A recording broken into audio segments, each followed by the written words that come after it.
Welcome to self-discoverywisdom.com, formerly known as Self-Discovery Media. On these podcasts, you're going to hear people who speak from the heart. They've taken the journey in life. Many things have happened to them, but they've changed it to happening for them. And in their strength, their courage, they've discovered their abilities and their wisdom, and they are now sharing it here with you. Do enjoy each show. We bring it to you with love and knowing that it's going to help you on your journey of life. Good morning, good afternoon, and good evening, everybody. Welcome back to another edition of Eco Solutions right here on self-discoverywisdom.com. I'm your host, Sarah Troy, and my wonderful guest is Alison Goldwyn and John Bunzl. And if you have listened to any of the Let's Get Synced series, you know that they've been on before, talking about the environment and what we can do about it. They're back again with a little update about what we can do, how we can be empowered to step up and change things up, because surely knows we need to change things up. Alison says timing is everything, divine timing even more so. Nearly after 4 decades in the making, Synchronostory, I always say that wrong, she'll correct me in a moment, emerges as an unprecedented music-powered party for the planet, celebrating all sentiment life through a live global interstellar broadcast. In the age of turmoil, division, environmental strain, Synchronostory invites us to reconnect with shared joy, unity, and rhythm. It's a reminder that healing the world begins with celebrating it together through initiatives like SIMPOL, SIMPOL, Stimulus Policy. It bridges, divides, and rekindles hope for thriving for a global body. In the midst of chaos, the pulse of creativity and consciousness beats louder, stirring wonder, action, awakening, reminding us that even in the darkest time, the music of humanity still plays. The simple stimulus policy is, how do we get nations to work together to solve global problems? What does destructive global competition have to do with a slow pace of progress in addressing climate change? Enter SIMPOL, the stimulus policy, and the campaign to solve humanity's greatest challenges. SIMPOL's founder, John Bunzl, explains that SIMPOL and how it works and how we can get involved. We do talk about this very, very intently on our past shows. Please go back and do listen to them. There's so much knowledge and wisdom for you to be aware of. Remember, when you're aware, you care. When you care, you do something about it, but you can't be unaware. What we're going to be talking about today is, the simple, why it's so important that this really, even more so right now, gets pushed to the front, that we get behind it, because when the public gets behind it, that's when we get things done. And who doesn't want a global party?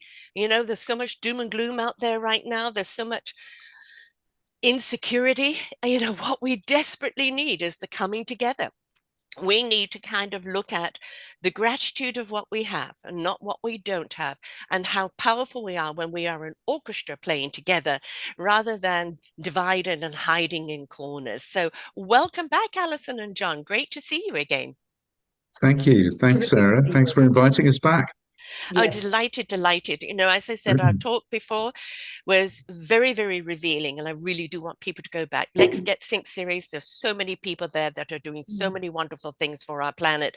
Please, please, please listen to them, because it really is up to us as the public not to say it's somebody else's problem. If you reside on this earth, it's your problem. If you partake here, it's your problem. We've all got to step up and do something. And the biggest thing that we need to do is become aware of what the problems are, but most importantly, what are the solutions and how we can get behind them. So Alison, you're the one that kind of started this. You were the conductor that brought me all these wonderful people so many years ago. I'm delighted to have you back again. Before we get to John and talking about SIMPOL, update us on the party, my darling.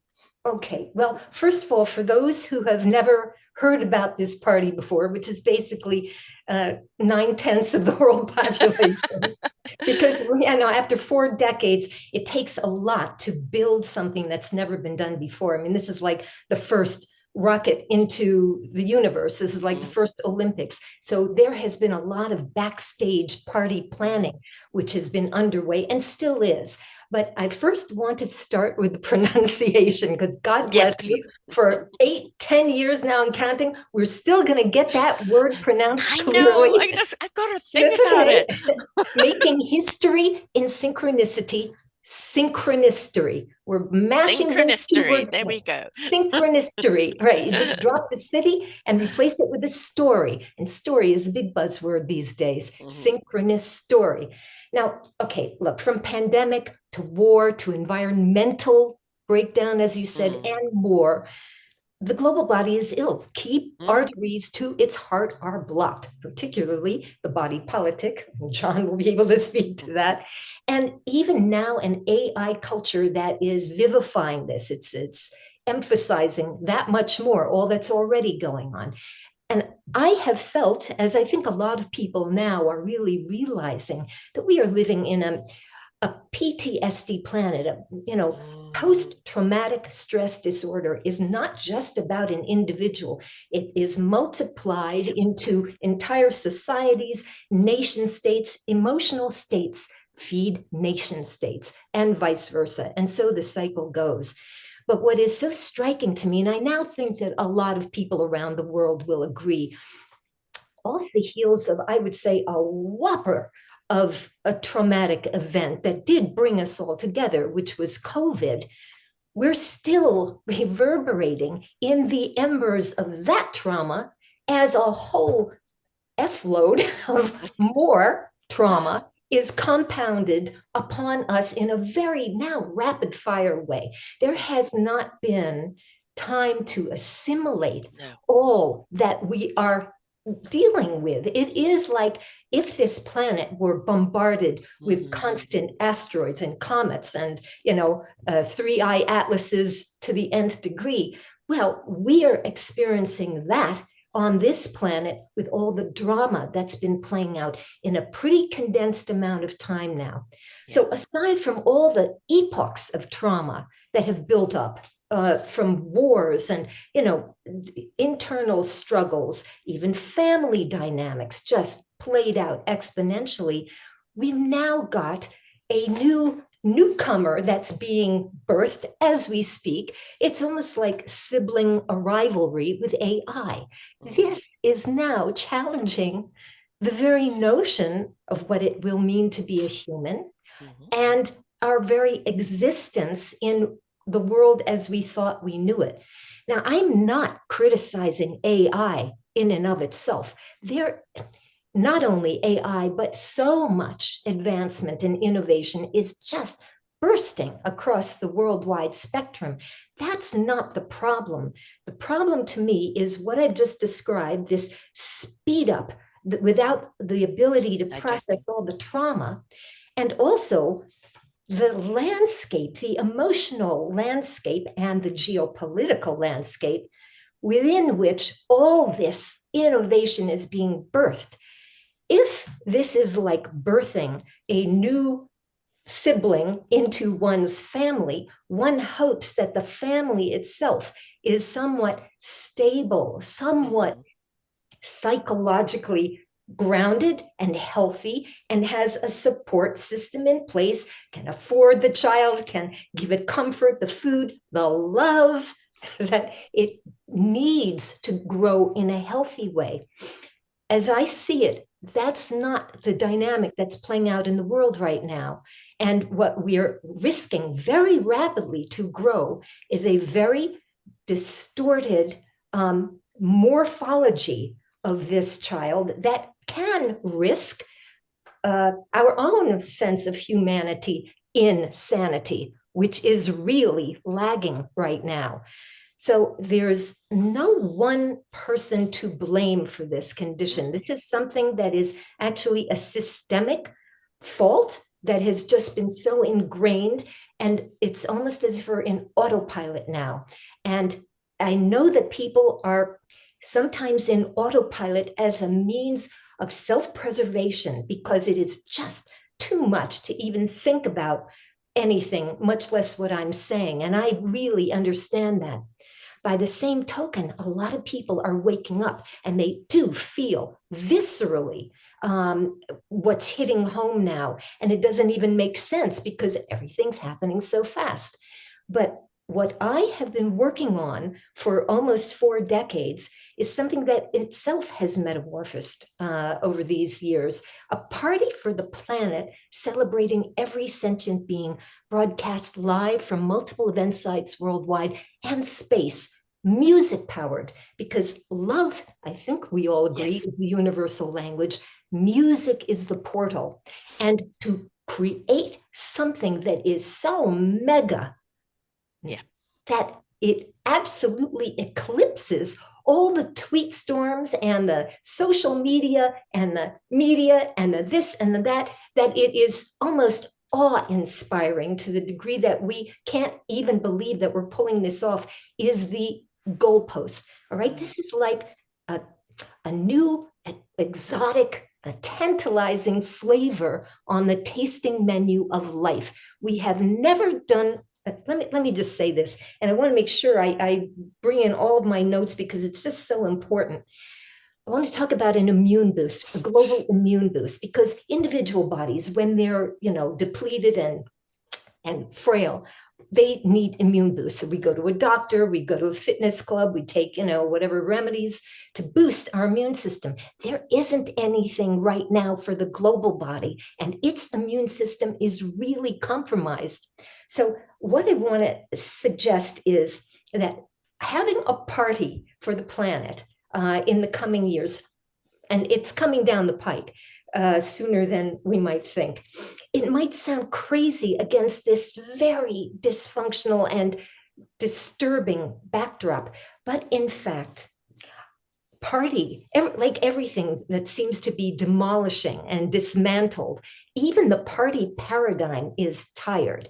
It needs an infusion. Recently, I saw 2 very similarly timed posts from the BBC. One was about how young people don't want to party anymore. They are going back into their little silos and corners because they don't want to, I guess, integrate with other people. They just want to retreat, which I can understand.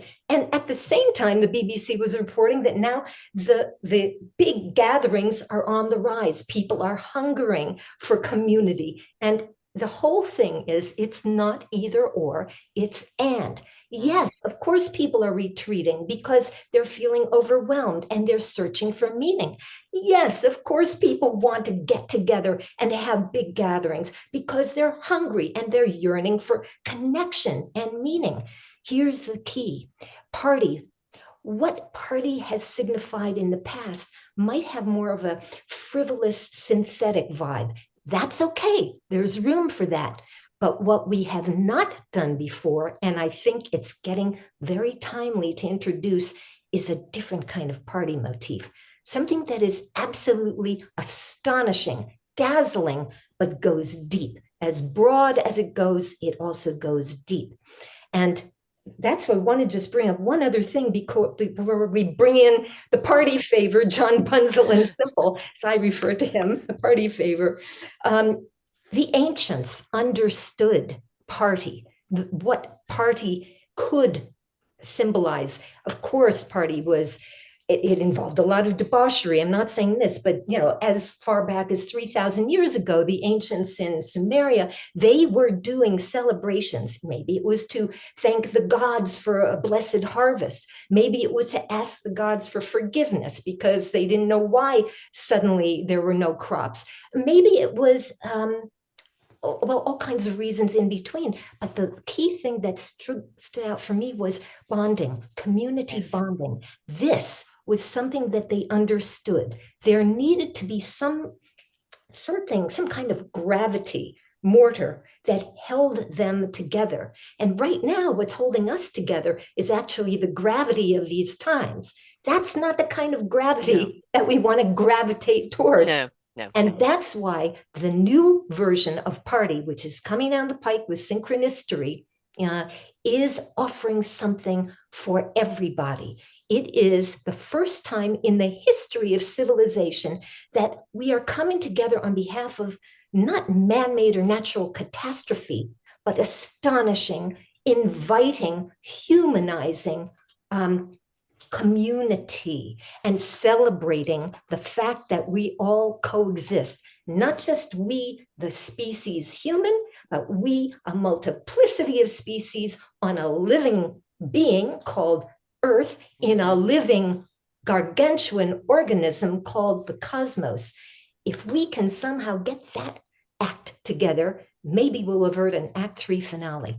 So let me say right now that I'm grateful to have aligned with this party planner extraordinaire. And I say party favor because he's really got such a unique and user-friendly for all offering, SIMPOL. And I'll just turn it over to you, and then we can swing back to party time and more. Yeah, before I get to John, I just want to respond a lot to that. What we're feeling at the present moment, people are saturated. Everybody's anxious. Everybody's kind of on alert. Nobody knows what tomorrow is going to bring. It's like, what? What? Another thing? Another thing? I can't believe it. All the stuff that's going on in the world right now. If you told people some years ago this was going to happen, they go, that will never happen. That's just a funny movie. And we couldn't even write a movie of what's happening at the present moment, right? Because basically what it is this is the test for humanity. This is the test for humanity. Are you going to rise up and come together? Now, we are seeing in various countries, people coming together in protest, in unison, in song, in harmony, to speak out against what's going on. And that shows we can do it. We can Woodstock, folks. We can come together in peace, in harmony, in support of each other, and stand up against what we see is wrong. We can't sit back and go say it's somebody else's problem. It's all of our problems. We live here on Earth, and everything that goes on, we're a part of. There's always a ricochet. As far as music is concerned, it is absolutely proven that it recenters, recalibrates people. It brings people back into an equilibrium. It is an invite, no matter what the language, the music itself, in bringing people back to igniting their heart and soul and their very beingness back into harmony. So as far as music is concerned, yes, that's the invitation. That is the something that will unite everyone together. And we need that desperately because we need to reset people. Everybody's in this flux, everybody's in this static, everybody's in this angst. And how do we calm everything down? Let's have the big party of the music, calm everyone down. But then what we need to do is say, now we need to step into action. Now we need to actually, now we're calm, instead of I'm now anxious, I don't know what to do, ask, what can I do? What can be done? Show me a path that I can take. And this is where John comes in, because John has got a simple solution with SIMPOL, right? Which unites countries together. That's the thing is, I'm always talking about as finding our instrument. What instrument are we? How do we play it? We can play as a soloist. However, when we join an orchestra, each person in that orchestra in their own strength, playing harmoniously together, we transcend, right? That is really what you're doing, John, isn't it? You're trying to bring the orchestra together, each one in their own strength with their own beautiful musical instrument, but playing harmoniously together for the collective transcendence. So can you, John, please explain in very simple terms to people how people can be a part of that orchestra and what it's about?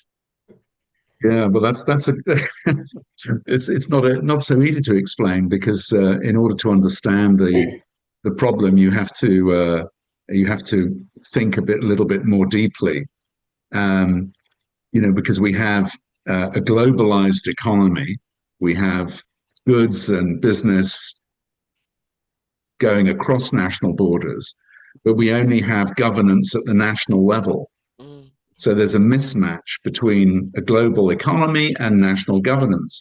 So it's a little bit like if you think of the economy as say family dynamics, and you think of the governance as the parents, the family dynamics are up here and the parents are kind of out of, it's beyond their control. So, we have a situation where everything's out of control because governance just is not big enough to encompass the economy that we have. and that creates all sorts of negative fallout. The major one, as you alluded to earlier, is what I call this dynamic of destructive global competition. So this is where every nation, to have a sort of successful economy, needs to attract investment and jobs and business. But the only way they can do that is by cutting regulations, cutting taxes, cutting education, cutting public services.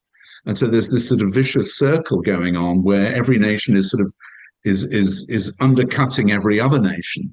And this is why everything is turning to chaos.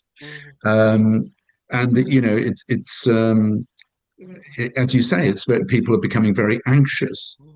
But we will not get out of that anxiety by just hunkering down into our little national silos, on whether it's on the right or on the left or wherever. We have to see that the problems are actually coming from the global level. So, for example, you know, you alluded to what's happening in the USA with this shift towards the populist right, but that's happening right across the West. You know, and so the fact that it's happening everywhere, or at least right across the West, should tell us that this is not coming from a national level problem. It's a global level problem. And all the while we don't sort of see what I would say world-centrically. Most people are just looking through national glasses. We need to start looking through global glasses so we can actually see the vicious circle that governments are caught in, and they can't get out of it. So the whole point of SIMPOL is to harness the votes of citizens to drive our governments out of it. So the idea of SIMPOL, it's short for simultaneous policy, meaning that we need, the only way to break the vicious circle of destructive competition is if governments can implement policies to solve global problems simultaneously, because if they implement them simultaneously, no nation would lose out to any other. The reason why the Paris Climate Agreement has not worked is because nations are not, no nation kind of knows what every other nation will do, and so that nobody moves, you know, because they're afraid of making their economy, if they move first, they'll make their economy uncompetitive. And so the net result is nobody moves. Right. Yeah. And so you get a lot of talk and no action. And so the whole point of SIMPOL is that all nations move together. Every nation knows what every other nation is doing, because the policy is pre-agreed across, you know, globally. But the most important fact is that citizens can drive the process. So we invite citizens simply to sign on to the SIMPOL campaign, which is completely free of charge. And that means that as a citizen, you give strong preference at future national elections to politicians or parties who've signed a pledge to implement the simultaneous policy alongside other governments. And we are building a sort of larger and larger voting bloc of citizens who come from all sides of the political spectrum. And that brings politicians into much stiffer competition with each other. Yes. Because, you know, politicians assume that, oh, well, you're a Labour voter, you're a Tory voter, but what SIMPOL is doing is saying, well, we'll vote for, you know, we'll give preference to any politician or party within reason that signs the SIMPOL pledge. And so what we find is that in many electoral districts, you tend to get a kind of domino effect. So when one candidate in the upcoming election signs the pledge, his competitors are sort of forced to follow. And so what ends up happening is that whoever wins the election, SIMPOL gains another pledged member of parliament regardless, because we don't really care who wins, so long as it is, you know, one of the politicians that have signed the pledge. So it's a very political but non-party political way of bringing people and citizens together from all sides of the political spectrum to use their voting power to drive politicians towards global cooperation that we need to solve climate, to solve nuclear weapons, to solve the regulation of AI, to solve global financial markets, to solve and the list is growing as we speak. So it's really a new level of citizen-led governance, to bring governance at the global level. So we match the global economy that I was talking about earlier with governance on the same level.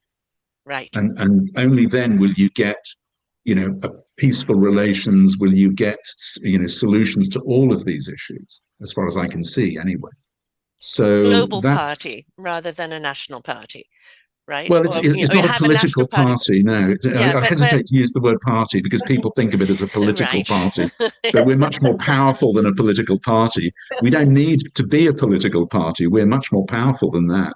Right. We're a voting bloc of citizens. Mm-hmm.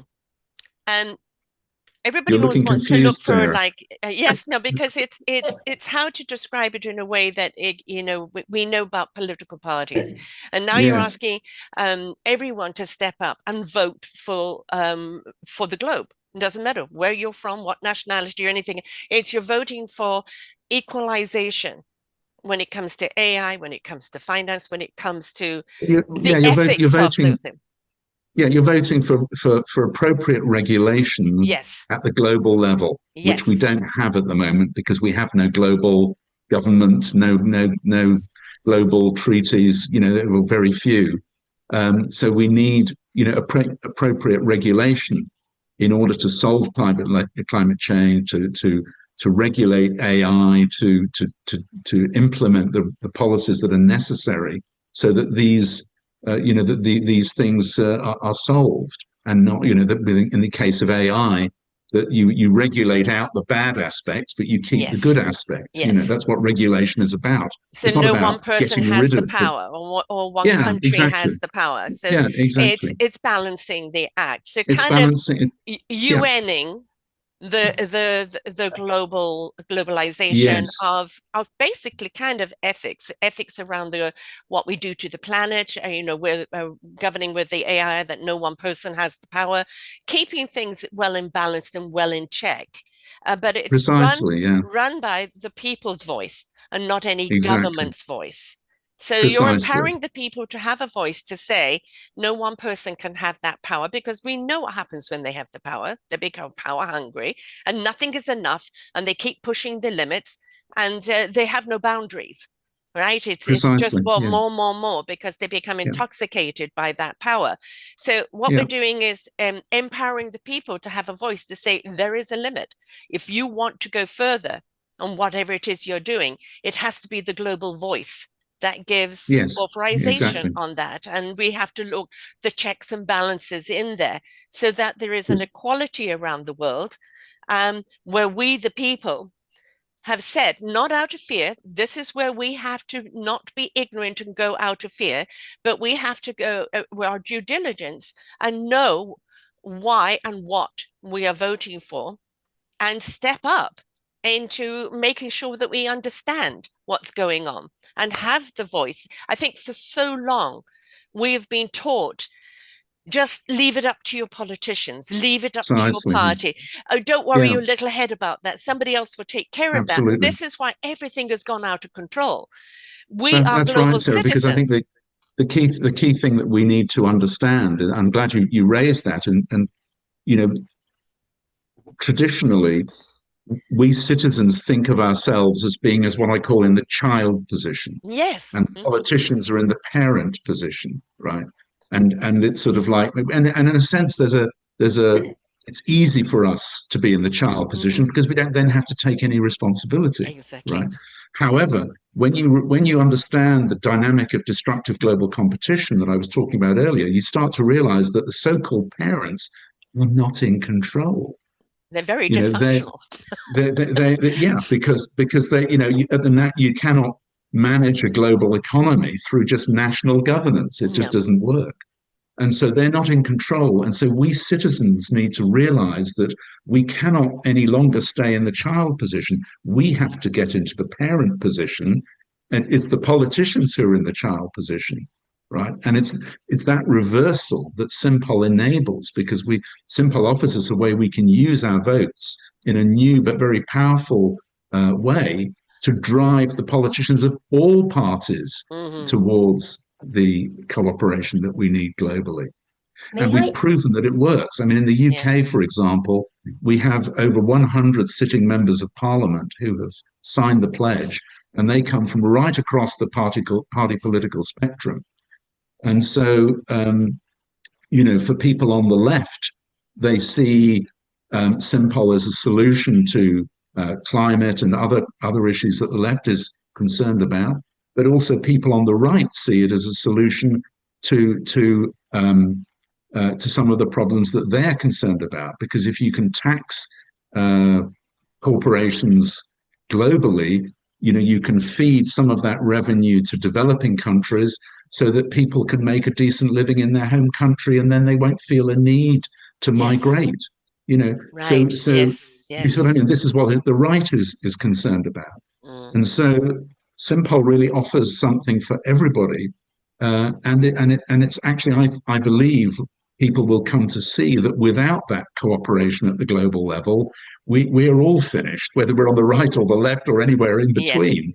This is where we're just people not are going to at make right it. now, though. This is where people are saying, nobody's hearing me.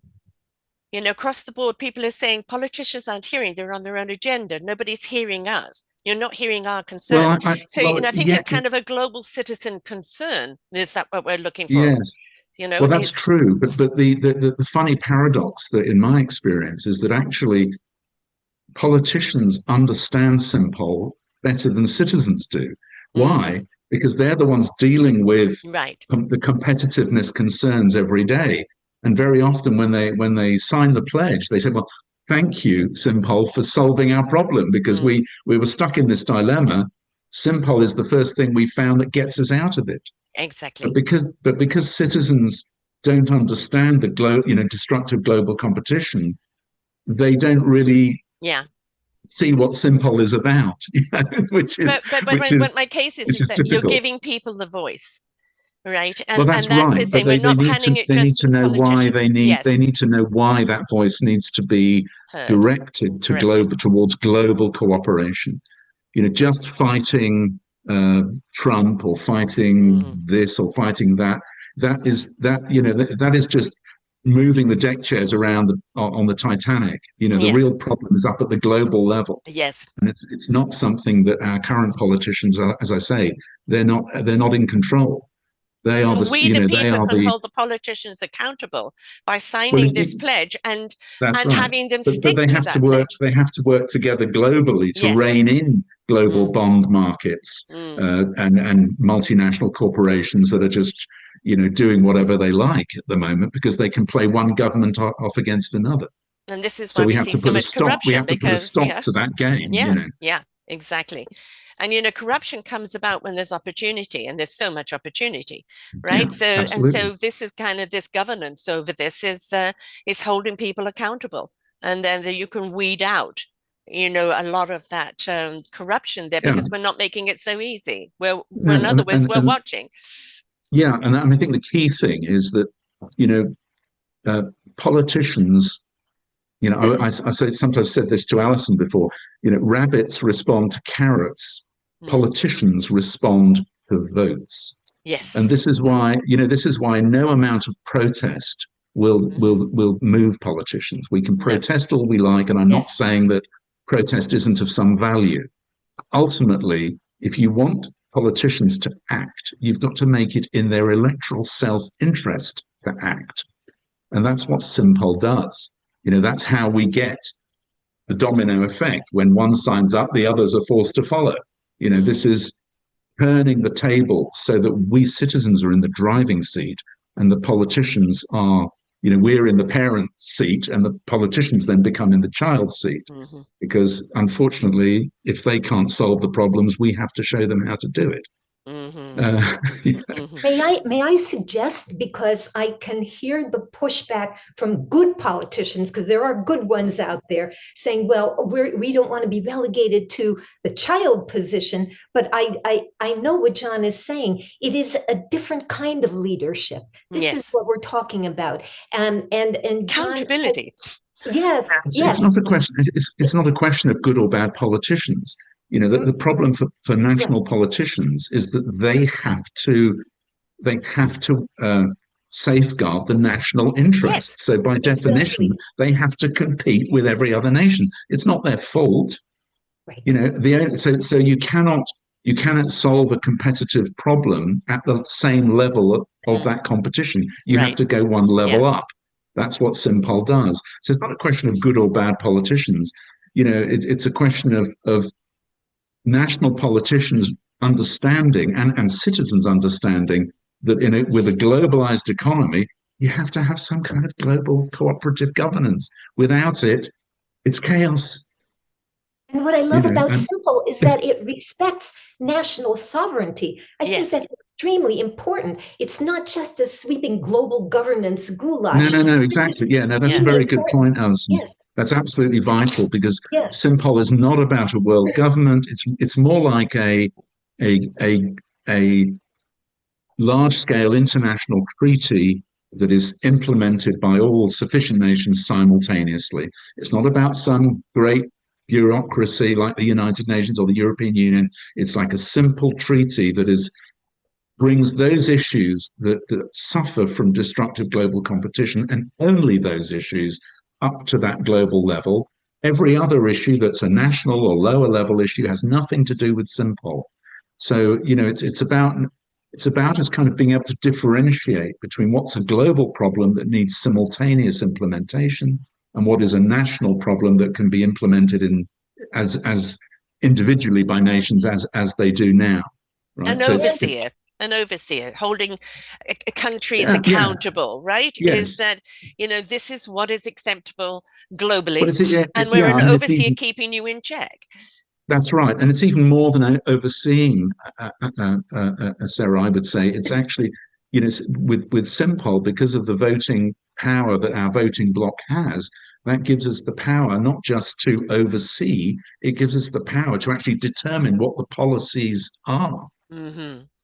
Right, because And collectively determine collectively, what they yeah, are. And that's the thing, is that we're collectively, not yeah, looking at just a few voices deciding. We're looking at precisely, collective. The chorus yes, is being able precisely, to decide. Hmm. and one other precisely. important Yeah. point, John, that you've always made is that Simple is not a one size fits all. So Mm-hmm. once you get to the negotiating table of Yeah, these global, yes, that's yeah, right.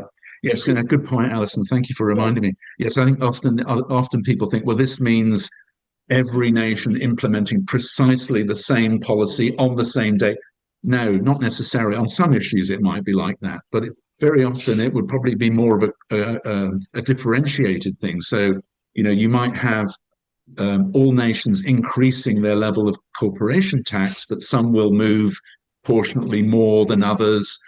Some will like with a climate agreement. The big emitters will be cutting much more than those that are Mm-hmm. smaller emitters. So there's a grad. It's a bit like income tax. The rich pay more, and the poor pay less or nothing at all. It's that kind of thing. But the point is that it would be implemented simultaneously. Every nation knows what every other nation is going to be doing. There's complete transparency, and therefore everyone can actually move with confidence.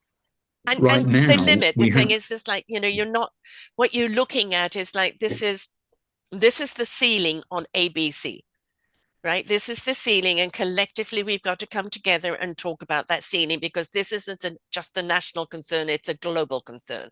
So anything that yeah, affects the globe, right? exactly, Obviously, yeah, environment, obviously AI, anything that it affects the global disruption, then has to be in unison, where there is an agreement, and no decision to go and do this or that without that unison talking about the pros and the cons, and it has to come together in agreement as to where everyone is going next. You're empowering the yeah. voices, right? They're That's empowering the that's right, voices Sarah. And of I the think people to have a and say. and and absolutely right. And I think that the surprise that we will all find is that if nations can cooperate, the Hmm. benefits will be enormous.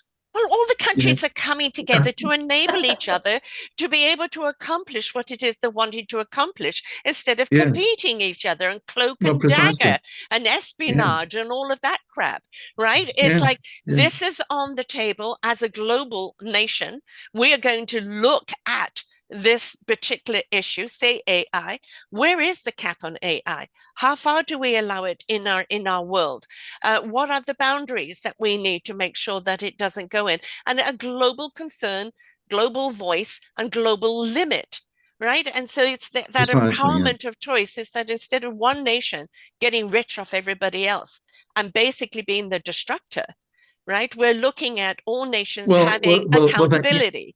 yes, that's right. I mean, well, I hasten to add. I mean, it is, what's happening now is destructive, but I Mm-hmm, think it's important to understand that, you know, if you're a US AI company, you know that if you don't push forward, your competitors in China mm-hmm. will. So you Yes, kind of have to do it. So I'm very keen to explain that destructive competition doesn't mean you have good people and bad people. right. It just means that you have a systemic problem whereby if you don't have the governance, you will automatically get this chaos. And Yes, it's exactly. not that people are bad, it's just that we need the governance, And we right? also need to, I'm always about, competitors and compare. I always think it can be very, very destructive in the wrong way. Uh, if we look at competition is good to a point, but when the competition pushes through those boundaries of ethics Yeah, or, extremism, just for the sake of it, then what we're looking at is the disruption, the power over. precisely, And so what we're doing is holding in check where that power is held. We don't precisely, want any one nation to have all the power, right? And we precisely. want everyone to have that kind of equal power, and empower your own nation with that power, That's right. right? And While and you're and while and, you're and what balancing the Simple, world. yeah, that's right. And what Simple provides is a framework for that. Yeah, At the moment, there is no framework no, for it. it's So of free for course, all right now, it's a free right? for all. And Mm, I mean, I like to sort of, an easy way for people to understand it is to say, um, is for example, if you give a bunch of school kids a ball and you say, go and have a game of football, right?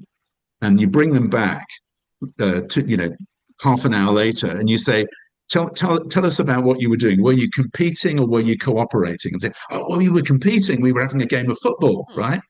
And then you remind them, well, hang on a minute. When you before you started playing, you picked teams. mm-hmm, You agreed where the goals were going to be. You agreed where the sort of what where the lines were and roughly what was in and what was out. So you cooperated. mm-hmm. And if you think about it, competition is healthy Yes, when it occurs within a cooperative framework of exactly. rules. It becomes destructive when those rules are not adequate and the players can start to Exactly. undermine the rules Beautiful analogy. by Yes. getting Yeah. out of it, you see. And this is the problem. We have a global economy where there are really no No rules at rules. the moment, pretty much. Yeah. And therefore, what would we expect to happen? The Yes. chaos we see now. Well, no Hello? boundaries again, right? It's not No really difficult boundaries. to understand. No, there's Um, no boundaries, yeah. yeah. I And mean, so, Alison, Imagine the every, FIFA or the Super Bowl without boundaries, without some kind of playbook. yeah, well, yeah. Chaos it on the becomes playing Yes. field. that's where the competition stops That, being yeah. constructive and starts becoming Yes. destructive. Yeah. Yes. And, And, and, and that's I where we, mean, you know, Alison and I very much in our shows really talked about, that consciousness, that higher consciousness of stepping into that higher frequency and that vibration. And I think, my complete platform here is everybody rising up to a higher consciousness. And that consciousness is kindness, consideration, compassion, love, collaboration. Caringness, it's all those wonderful C's, not compare or compete, but about that. And when we raise up, it's scientifically proven, when you raise up to a certain hertz, a higher vibration, you can't knowingly harm anyone else. Because you know that it harms yourself, it harms the collective. So basically what Simple is doing is raising that consciousness of what is good for the planet, because what Yeah. is good for the planet will be good for each and every nation. It allows each and every nation to thrive and to compete within itself, compete with other platforms, yes, but within that boundary of that consciousness, and that Yeah. keeping it a level playing field, that if anyone steps outside of that, then that's too much power in one hand or in one nation, or is it ethical, or does it serve humanity? Does it serve the planet? And it keeps, Precisely. again, checks and balances, keeps people within those boundaries. And if collectively, if they say, we could push the boundary on this, let's do it collectively, collaboratively together, of where we can go, but there is that consciousness watching over you. Again, make sure it doesn't become the chaos, make sure it doesn't become unruly and throw us off Yeah. balance, because we know as human beings we need to be in balance. That's a Yes. whole No, equilibrium, that's right? right. And I think, some people will, as I've talked about using our votes, and, some people will, of course, quite rightly say, well, what about countries where there is no democracy, or like Right. such as China, North Korea? And, my point is that SIMPOL is sort of developing first in democratic countries, Yes. but equally For ripple. non-democratic countries can join the process of their own volition, Mm-hmm. because we need to remember that they've got just as many global problems, climate change, and Exactly. everything else as we Yes. have. And Yes. so the I think the point is that when you can bring nations into this sort of more cooperative frame of Mm. mind, then people will start to see that actually the benefits of cooperation are so much, of course, the worse things get, the higher those benefits of cooperation become too, because, necessity is the mother of invention. The more Yes. dire things become, the higher is the pressure for cooperation at a new level, and so Yes. that's the sort of that's the sort of evolutionary dynamic that we're working with here.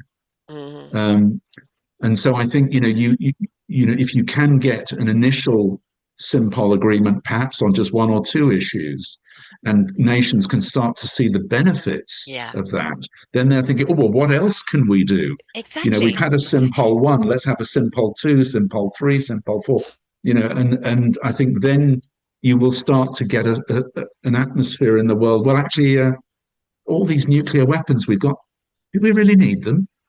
If Right. we're all cooperating, I mean, Why do we it's need all a them? bit it's all a Yes. bit pointless, isn't it? Yes. Yes. So I We're think changing the consciousness. We're yes, it's actually changing the changing it from consciousness. warmongering and me, myself, mine into, collectively, I am a part of this orchestra, and how I play is how well it's going to be received. So we're inviting Yes, everybody to share the best of themselves and to work yes, that's together right. for everyone's benefit. And there's so much more reward in that than there is Yeah, this, being destructive. And I think for too long now, it's inbred in our DNA for us to be destructive, flight or fight. And, we step up into fight very quickly, and anger mm, and this and that, you're wrong and this and that, instead of like, we've all got a common problem. Why are we not looking at the common problem and putting our that's heads right. together? Not like you're right, you're wrong. Let's put everything on the table and see what works collectively together, and That's and right. take your ego out of it, take your fear out of it, take your anger out of it. Let's look at the problem and be creative. And you can't be that if you're constantly in competition, or it's Absolutely. you're right and you're wrong. Let's just let go of that, and Yeah, let's be that chorus that can play in harmony. yeah. I mean, one other way that might help people to think about this is that in a sense, all of this sort of chaos on a smaller scale has happened before. Yes. So when you had before you had the nation state, the concept of the nation state, so for example, in Germany, you had all the different Länder that were all individual, independent state, sort of mini states within the German territory, but there was no national Germany. You had the same competition and Mm-hmm. chaos and wars and fighting until people realized that actually, oh well, if we cooperate as a nation state, Yes. we can solve those problems. Yes. And now we're simply at the next level where you have a globalized economy, not just national economies, but a globalized economy, but you've only got national governments. So now we don't need to We don't need a global government, but we do need global cooperation Yes. in order to bring the governance up to the same level as the economy that we're trying to manage. I think, you know, and Alison definitely can speak to this, is that I think what we forget is that we're all human beings sharing this planet. And, you know, when you talked about a party and all of us coming together in harmony and kind of like celebrating in the music, it's about us all rising up to that kind of frequency where we embrace each other, where we see each other. We don't see differences. We don't see color. We don't see this. We don't see that. What we do is we see heart and soul of each other, right? And we come Well, together on yes, that. but, or not yes, but, yes, and I'm so glad you brought this up because there's a tendency to talk about one half of a very important sentence, which is we are all one. I say, yes, we are all one. Here's the second half of the sentence, of many, which Yes. means that people should not feel that they have to suppress or be pressured to love everybody. Because listen, right now, and this has been a long time building, it's like the engine of the car is overheated. And when you turn the motor off, it still takes a little bit of time to cool down. So Synchronicity is not an event that is saying we all, this is not, you know, kumbaya and God bless Woodstock and all of that, but this is something different. This is just allowing like a comma in the run amok, run on sentence of life, a space to breathe, to take a moment to acknowledge individual, cultural, species, planet, unity. So all of these very distinct aspects of a living organism as part of the whole. So I just wanted, I'm so glad you brought this up because this is something that people tend to either love or they're repelled by. And what I hope is that we can welcome more people to this party precisely because there is not a pressure to have to dive from the overheated engine to loving everybody. Right, There will exactly. be lily pads to that, you know, maybe we'll get to that point eventually, but let's first just acknowledge, yes, like you said, that we're all here, we all exist, all these species,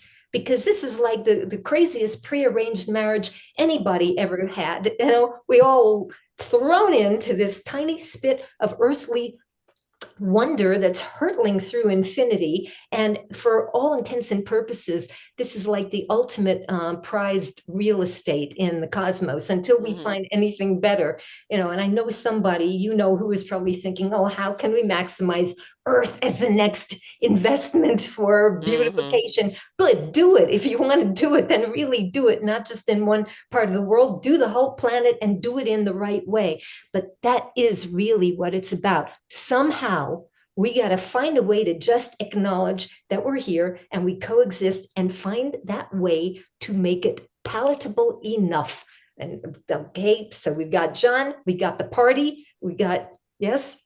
Yeah, I mean, I think, you know, in a philosophical sense, in a sense, it sort of seems to me what you're saying and what we're all saying is that somehow we need to balance unity and diversity, self and other, our individuality and our commonality. You know, these two poles, and you know the philosophical underpinning of simultaneous policy, simultaneity, is that reconciles individuality and commonality, because acting together simultaneously, we're still individuals. Yes. But I for the if we we. act together, if we act together simultaneously, we are also unity. So we are both. We can be both. And And that we it's, is only as strong as the individual I. yeah, absolutely. Right. And then when you see that, when you can stratify global problems, national problems, local problems, you can then see where you need the unity Yeah. and where you can have the individuality. And then it all becomes very clear and simple and easy. I think we also need to step into a different, yeah, it becomes very simple, but we don't like simple. We like complex because we've been taught that that makes us superior, which is balderdash, because we know actually that being present with self, being still in the moment, just being there is where the simple solutions come along. And it's like, back to my orchestra analogy, is that orchestra, if you've got one person that's discombobulated, that isn't at one with themselves, it's going to have an effect on the orchestra. So the we is as strong as each of individual eyes. And we need those beautiful, diverse eyes in there to create that orchestra as a we. We Absolutely. need that individual voice. And I think what we've seen and we've been conditioned for so long now, for so many centuries, the division has been, you are inferior, I am superior, I will rule over you.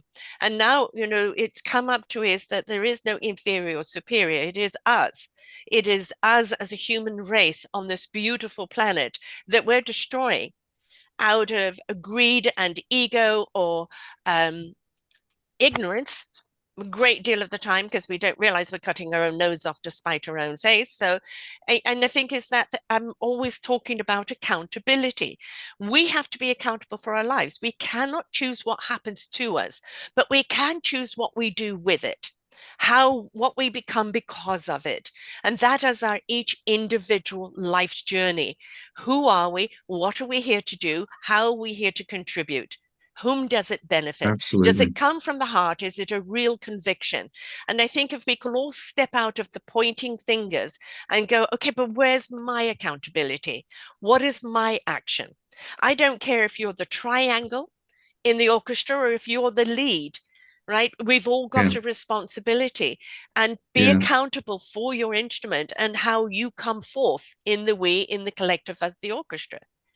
Absolutely, Sarah. And to me, signing on to SIMPOL is each of us standing up as an individual, taking political responsibility for those resolving those global problems, and putting your vote behind it in a creative way that doesn't stop you from voting as you necessarily normally would do, but it puts that special pressure on politicians to make it in their interests to cooperate internationally. You're empowering your voice by making them accountable for this platform, right? Because without using the vote, they won't. No, but you're supporting them to come together, saying, I've signed this pledge. Let us have this conversation. This is what the people want. This is why they voted me in. Now is time for the conversation. How do we make it happen? So we're supporting the politicians to have that conversation. Precisely, because they can't do it on their own. No. They're in a box, they're in the national box, and we have to liberate them. Yes. Empower them. But under our control, not theirs. And it basically, kind of in many ways, we're the conductor here, right? Yes. So, and they're the beautiful instruments of the orchestra, and we want everyone playing harmoniously together. Exactly. And we're not asking people who have been playing, the harmonica or the violin, maybe that's better, to have to suddenly go to the drums. If you want to stay party loyal, you can. There's no problem with that. I think that's just such a generous disposition when it comes to things of politics, the political animal. It really is empowering that way as well.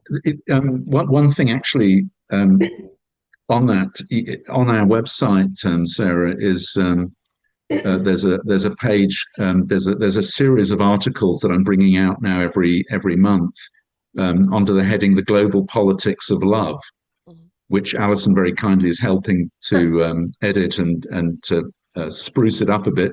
No, it doesn't need it, believe me. She brings the love vibration, right? Right. But it's all about what we've been talking about, and how you reconcile opposing opposites, whether it's right and left, and how only when you actually can put on your global glasses, can you really see, why problems cannot be solved at the national level anymore. They just can't. No. And when we see that, you stop being so angry with Trump, or with mass migration, or with climate change, or with whatever it may be, because you can see that it's a systemic problem. And the only way out of it is by coming together, as you say, as an orchestra, Yes. and citizens being the conductor to bring the nations together. Exactly. And what it does do is the oligarchs, right? It doesn't give them power. They haven't got the power, right? No. Because the citizens have the power, not just through their vote, but through their constant accountability. But this goes back to what I say, as citizens, we don't have to know the science of it all. All we have to know is the importance of it. Right? We don't ask you to have a PhD on this or that or anything else. What we want you to do is to understand how important this is that we address this as a global concern, and that by taking the power away from one nation to be overpowering of another is actually bringing about the global balance that serves us all. And that's all we need to know. What we're doing is holding things in checks and balances.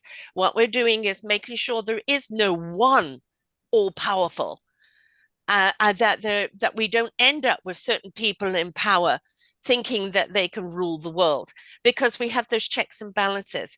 We have it at a global level, which actually then suppresses the oligarchs in the national level as well. But we've got to understand, we don't need to understand the mechanics of it, but we do need to understand when to take the car to the mechanic.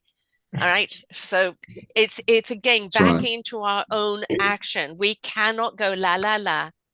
And just, just it's been very, very surprising with the people I've spoken to that just buy headlines and do not look at content, do not look any further. And I know they're saturated, bombarded left, right, and center. Well, how about just a common thing? You live on this planet. Do you want to continue to live here? Do you want to see us spiraling out into the cosmos, out of whack because of what we're doing to this planet, what we're doing to each nation? Or would you like to see this planet, in respect and harmony and gratitude for what she gives us, have a beautiful balance of each nation where everyone can respect where we're from, who we are, and our contribution, not just to our nation, but to our global planet? Do you want to be that person? Because that's so much more proactive than it is with the pitchforking or the la la la, I don't want to know. No, absolutely right. Sarah beautifully described, is actually the global body and the individual body. Yes. Because if the individual body, if you like being alive, which, if you have any interest in being alive in a healthy body, then imagine if my left arm decided that it's going to rule the whole body and it's going to excommunicate this side, the legs, the neck, the head, and the whole body is going to break down. So basically, it's a real metaphor for what you're talking about with the global body and balancing it out. Yes. Yeah, that's a very good analogy, Alison. Very good. Sort of like today with the lack of global governance, you have a situation where it's like every morning the heart tells all the cells in the body, right, the price of blood today is this, right? And if you can't pay it, tough, so that's sort of how it's going. And so, you have to have your body's governance, which is your heart, your head, in simultaneously in sync, and then it all works, But when you don't have the governance, you just have chaos, and I know that very often, like a good dose of chaos brings about clarity, because that's creative chaos, right? That is everybody throwing ideas out and it's chaotic. And then from that becomes something creative that is very beneficial. The chaos that we're talking about is the chaos of dysfunction. We are seeing such dysfunction globally right now. It's got out of control. Now, I use AI. I interviewed AI, which was an extraordinary interview, a wonderful conversation with AI, and it really blew my mind. And I use it all the time. But again, it comes back down to that consciousness, right? AI, a knife and fork is a tool to cut your food and to eat, but it can be a weapon in the wrong hands. What we're wanting to do in that governance is to make sure wrong hands don't use it as a weapon. right? Right. It's the We're same with already any seeing evidence of that. technology. We need to control it. We need to control it that it does become weaponized. It's the same with any technology. Any technology can be used for good or bad. Yes. And what you need is regulation to regulate out the bads to Yes. keep the goods. And then you're it's nothing depowering the new. people that, will push those boundaries, because there is that accountability. Yeah, Right. And that's with right. that accountability, you outstep the boundaries. Obviously, there is accountability Yeah. on that, and whatever that decides to That's be. right. And the problem today is that we need that at the global level. Yes. No, just having accountability at the national level is not. No, I mean, you've got, cutting it. as you said, countries competing with each other, and some are more disciplined than others. Some are just completely out, the stratosphere with no boundaries whatsoever. If we don't hone it in, we are going to self-destruct. And that's what we're on the road of right now, of self-destruction. We definitely are. And we have to rein it in. And that means we as global citizens have to step up. We have to sign that pledge. We have to make sure our politicians sign that pledge. We have to hold them accountable to that pledge. We want to see conversation going on in government. We want to see conversation going on internationally. We don't want blah, blah, blah, blah anymore. We want to see action. Please start doing action. We haven't got time for your talk anymore. We need action. We can lead that action. We can lead that conversation. Yes. They will follow it because they need our votes. Yes. If they want to stay in, they want to keep their seats. They've got no choice. That's how we've got 100 members of parliament signed up in the UK. We've got quite a big number in Ireland. We've got some in Germany. We've got a few in the European Union. But people what about over here in North America? In Canada, we've got our first two, but not in the United States yet. So you need to contact Bernie Sanders. Possible. He'd be certainly person to sign that pledge and start pushing it, most certainly. Absolutely, that's and right. Pete Buttigieg and a few others, we need citizens to actually make them aware of it and drive that process. Yes. Imagine if the U.S. really got on board and all these voting, midterms, primaries, and all of that people were also signing SIMPOL's pledge across parties. This would really saturate the playing field so that when real critical voting time does arrive, already you have the playing field paved, so to speak. And I got to tell you, we cannot afford as above, so below. All this policy that needs to be addressed at the global level extends into the cosmic, because there are already a lack of safeguards. Artemis Accords, God bless it all, but there are so many players now, rogue players, that are seeing opportunity out there beyond the terrestrial. And it's real. It's happening now. Yes. It can be exciting. We should never forfeit our sense of innovation, discovery, exploration. It's in our nature. But again, within limits, because we're all dealing with this little tiny fragile spit of blue jewel. And until we find other blue jewels out there, God help us all. This is important stuff. So, and John has a variable playbook now. Exactly. It's simple and it's simple, right? Because it is logical. And that's the thing, is that when you're putting forth something that isn't logical, or it's too highfalutin, or it's too this and that. No, this is like even playing field. Anybody can understand that, even playing field, right? It's not having one power powering over the other. It's not having one country weaponizing over another. It's making sure everybody, checks and balances, are following the universal law. Agreed rules. Yeah, right. Agreed rules. Agreed rules. And where does that agreement come through? From the people. The people themselves, not just selective little group of politicians that's self-serving. It's about the people holding the politician. You are our voice. Politicians, you are our voice. Go and get it done. Go and get it done. If not, we'll vote for someone who will. That's our power. Yeah, exactly. And then when we've all come together and do that, we can have that party. Yes, exactly. And we all want that party. And that party will so easily come together on that, because we'll be celebrating unison. What Simultaneous happens is party. exactly. And the That's whole thing right. is that, when you take away what a person's color is, sex is, gender is, this is, or that is, and get to know people from the heart level, from the heart soul level, we realize we have so much more in common, right? And then we do differences. But what has been pushed upon us now for so long? Differences, differences, differences. You're different, so therefore. All right. And now we've got to start looking at what's the commonality, right? Like Forrest Gump says, life's a box of chocolates. You never know which one you're going to get. That doesn't mean all the chocolates, you have a preference of chocolate, but that doesn't mean all the other chocolates are bad. It's that somebody else's preference, right? But we all belong in the box. So, That's right. Yeah, that's right.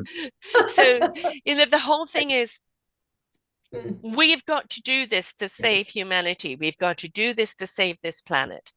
We've got to get over ourselves. As I've said before the show, and it's something that I've been saying for 8 years now, what the universe gave me. The universe is shaking us up to wake us up, for us to step up, change it up, grow up vibrationally to that higher consciousness, but also grow up.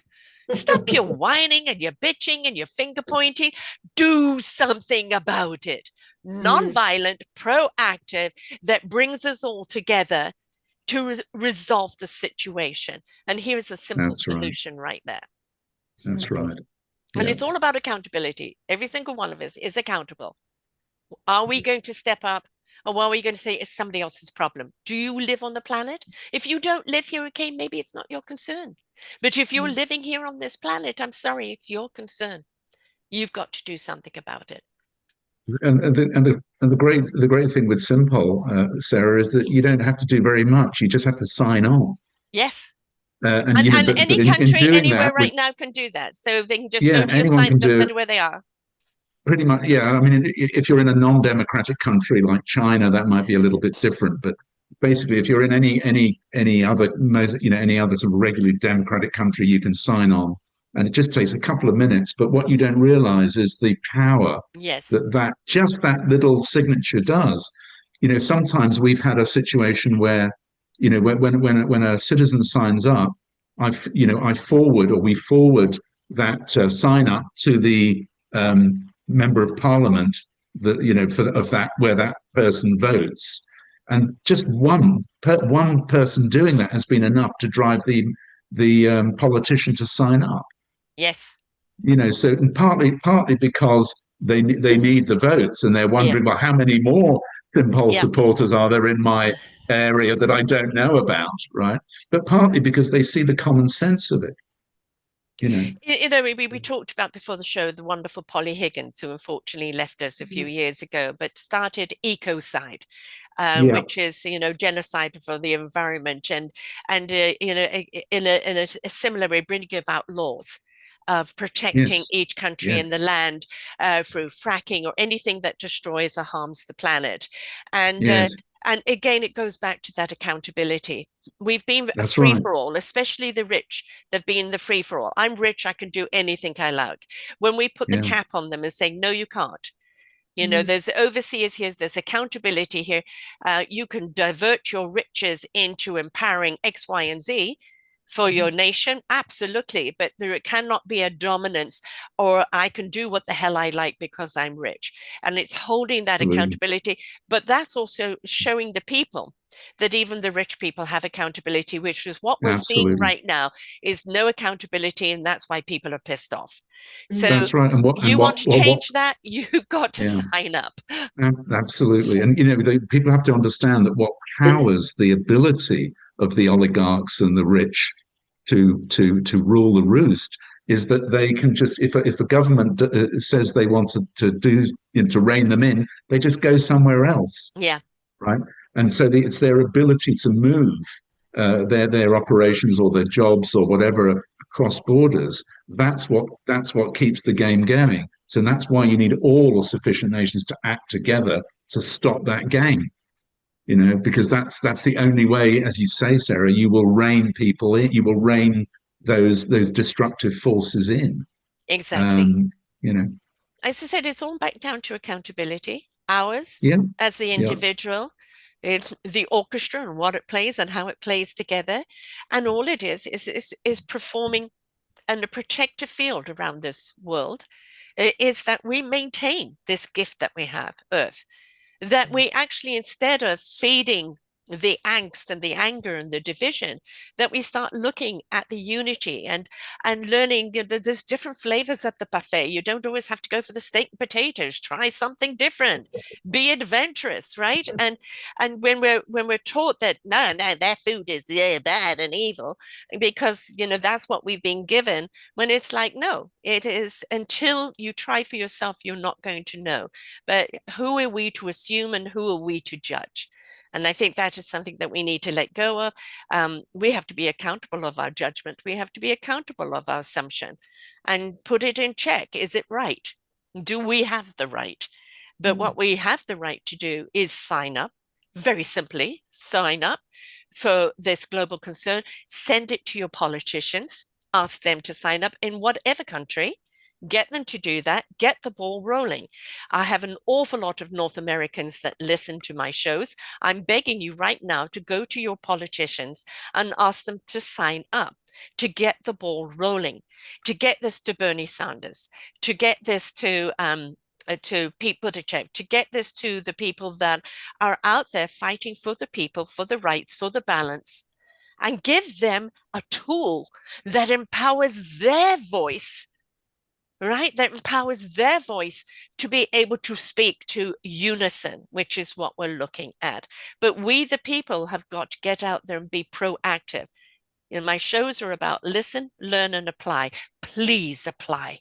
Please apply, because your voice matters, right? Let it empower the solution, because we're always saying, but there isn't any solution. No, because you are not looking, you're not paying attention, or you're not acting. Right now, I'm holding you accountable. Anybody listening and looking, please sign up. That's all you have to do. Sign up. Send it to your local politician. Say to them, we'll do that for you. We'll do that for you. You Right, just have to exactly. sign up. We'll do the And rest. sign up, by the way, it should be, I do believe it's on the homepage of SIMPOL's website, both for politicians, that's one pledge to sign, and for the voters, the citizens, that's another pledge. Both, I do believe, are delineated on the homepage. So that's where to look. Yeah. Yeah. Simple.org. Yeah. Simple.org, and that's SIMPOL.org, right? No that's in right. the end of it. So make sure that you do spell it right. Everything is up there for you to do. It's so easy for you to vote.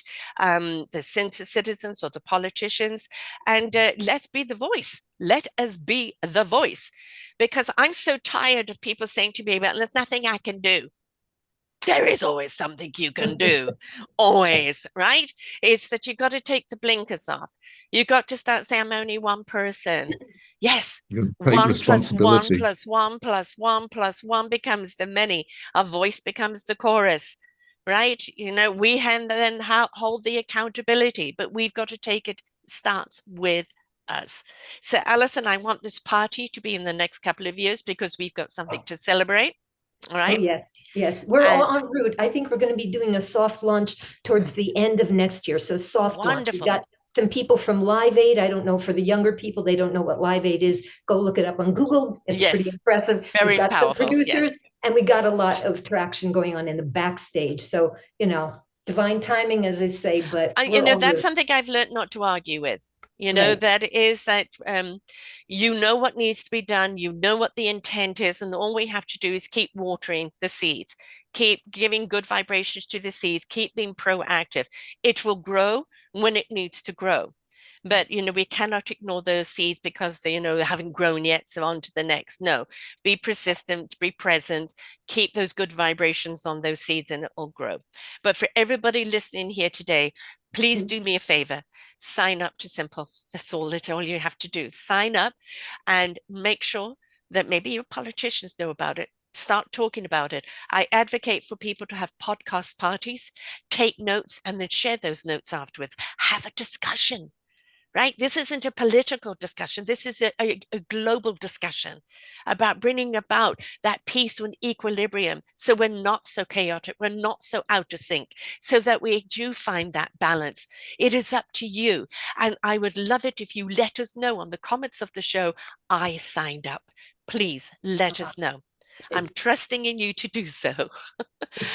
And to reach you, Alison, where do they go, my darling? Well, I think right now the best place is to go to Synchronistory's website, synchronistory.com, C-O-M, because we are not yet in a position to receive social media influx. I'm on LinkedIn, of course. So if a person has watched this and they find me on LinkedIn under my first name and G, my last initial, then they can reach out to me. And if it's a good connection, we'll go further. We're looking for some angel investment. I have to be honest, A-list celebrity endorsement, and any other big name organizations that want to make something that has never been done before in the best sense. So, and that the timing is right for people to get behind it on both sides. The timing is now. Can you spell Synchronostory, please, so people know how to go if you can say it. Okay, here we go. And here's we're doing, by the way, we're in the recording studio with an album, soundtrack for Synchronicity, fabulous, danceable, deep, meaningful stuff to move our little tushies to around the world, or just be quiet and listen on the headphones. Synchronicity, S-Y-N. Well, here's an easy way. You know the word synchronicity? Carl Jung's word, synchronicity? You drop the word city and replace it with a story. Synchronisstory. SYNCHRONISTORY. Not? Have a .com. Yeah. and of course with SIMPOL.org, where you are going to go and sign SIMPOL.org and become a part of it, because it's really important. And also please go back and listen to the other shows on Let's Get Synced. Every person there is somebody that is advocating for this planet, advocating for us as a human race. They are working tirelessly. It is their life's work. And so let us support them, and let us be in gratitude for what they're doing, because they're doing the work we're not. And very often it is simply us signing up for something, getting behind something, having conversations, and being that support. Change doesn't happen unless you participate. And you have to participate in that change in your own personal life, in your citizen's life. You have to participate, because change doesn't happen by just observing. It takes action. So please sign up to SIMPOL. While you're at it, sign up to Equal Side, Polly Higgins show on Let's Get Synced as well. Let's get it double impact, and go over to Synchronicitory. I'm never going to get this damn word. I don't know, I've got a mental block on it. I do. I know, I've just got a mental block on it. But you know, when the music comes out, make sure you share the music and share the link, because we want people to start being engaged. People can go to YouTube's website, by the way, Synchronistry's YouTube website, and just go there and start liking the channel. Oh, excellent. It's already there. Excellent. Wonderful. Yes. And again, participate. Keep it going, please. All you have to do is sign. Please step out of your comfort zone. I know you're feeling depressed and anxious and this and that. Well, this is the solution. The only way out is through. Participate. There are people out there leading the way. Let's support them, because they're supporting us. And that is what it's about. Thank you so much, Alison and John. It's been an utter delight having you back here again. Thank you, Sarah. Really, thanks, Alison, also. And thank you, John. God bless you both. So happy. And thanks to you listeners. Yes. Yes. Thank you. Sign up. And until next time, folks, we are the difference that we seek. Bye for now. We hope that you enjoyed the show. There are so many more for you here on selfdiscoverywisdom.com. Just go to the podcast tab at the top there, and you will see all the many genres and all 3,000 shows ready for your listening.